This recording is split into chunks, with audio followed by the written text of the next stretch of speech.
ଭାରତରେ ବନ୍ଦ ପ୍ରଭାବରେ ସ୍କୁଲ, କଲେଜ, ବ୍ୟାଙ୍କ ଛୁଟି।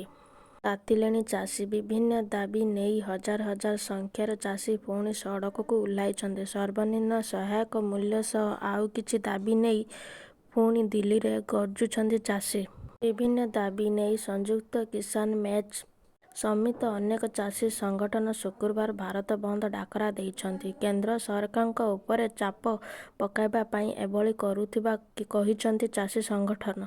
ଚାଷୀ ଆନ୍ଦୋଳନ ମଧ୍ୟରେ ଶୁଣିବାକୁ ମିଳିଛି ଆଜି ସ୍କୁଲ ଏବଂ କଲେଜ ଛୁଟି ରହିବ। କେବଳ ସେତିକି ନୁହେଁ, ବ୍ୟାଙ୍କ କାରବାର ମଧ୍ୟ ଠପ୍ ହୋଇଯିବ। ତେବେ ଏହି ଖବର ସତ କି ଗୁଜବ ଜାଣନ୍ତୁ। ବଡ଼ କଥା ହେଉଛି ଗ୍ରାମାଞ୍ଚଳରେ ଭାରତ ବନ୍ଦ ପ୍ରଭାବ ଅଧିକ ମାତ୍ରାରେ ଦେଖାଯିବାକୁ ନେଇ ଚେତାବନୀ ଦେଇଛନ୍ତି ଚାଷୀ ସଂଗଠନ। ଏହାକୁ ନେଇ ନ୍ୟୁଦିଲ୍ଲୀ, ଏନସିଆର ଠାରୁ ପଞ୍ଜାବ ଓ ହରିୟାଣା ପର୍ଯ୍ୟନ୍ତ ସୁରକ୍ଷା ବ୍ୟବସ୍ଥା କଡ଼ାକଡ଼ି କରାଯାଇଛି।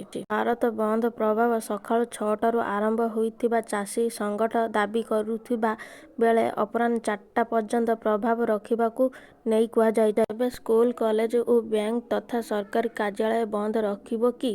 ମିଳିଥିବା ସୂଚନା ଅନୁଯାୟୀ ଭାରତ ବନ୍ଦ ବେଳେ ସରକାରୀ କାର୍ଯ୍ୟାଳୟ, ସ୍କୁଲ, କଲେଜ ଓ ବ୍ୟାଙ୍କ ଖୋଲା ରହିବ।